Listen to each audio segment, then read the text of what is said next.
The writing process can be broken down into 5 different sections: pre-write, writing, revision, editing, and publishing.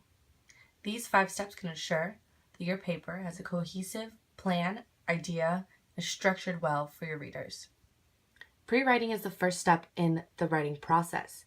This is where you find your idea, take from your outside sources, take ideas from your own life, take ideas from TV shows, music, anything that you might find interesting.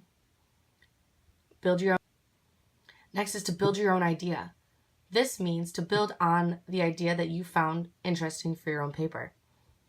It shows the health risks of smoking. I'm using a concept map here to break down the different sections of information that I want to cover when I write my paper.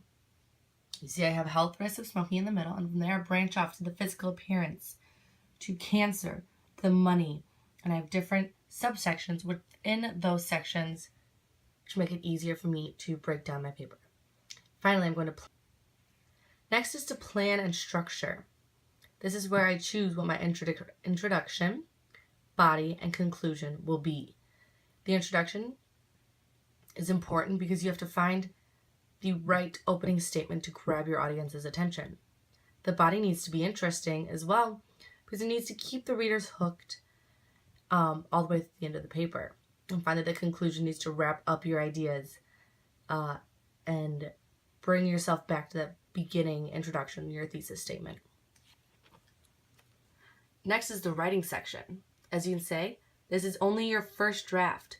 Do not worry about word count and grammar. The writing section is just a way to get your ideas on paper. Things to think about.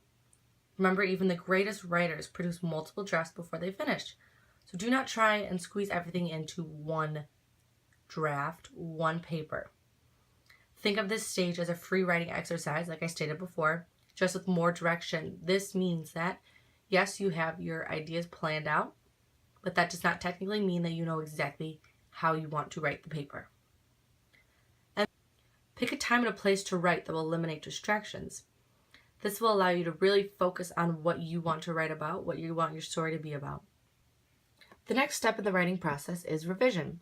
A lot of writers follow the ARRR setup when it comes to revision. It's add, rearrange, remove, replace.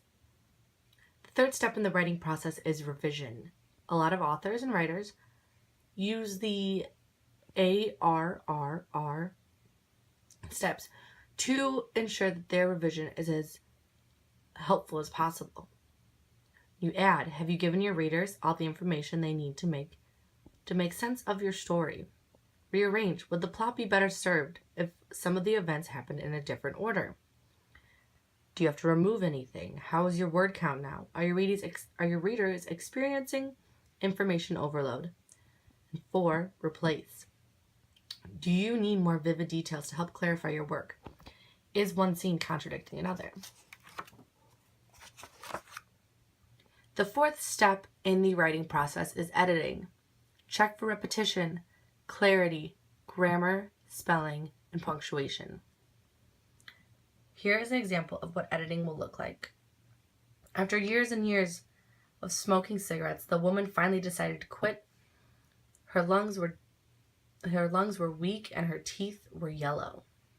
So you can see there were a few grammar problems, punctuation problems, as well as pronoun antecedent agreement. The fifth step in the writing process is publishing. In the final step of the writing process, the final draft is either shared with the group or turned into the instructor. So you can see, here's the final draft of what we had just read on this page. After years and years of smoking cigarettes, the woman finally decided to quit. The nasty habit had weakened her once strong lungs and dulled her teeth to a yellow color. By using the writing process, you become a faster writer, a better writer, as well as a more cohesive, organized writer. Thank you for listening.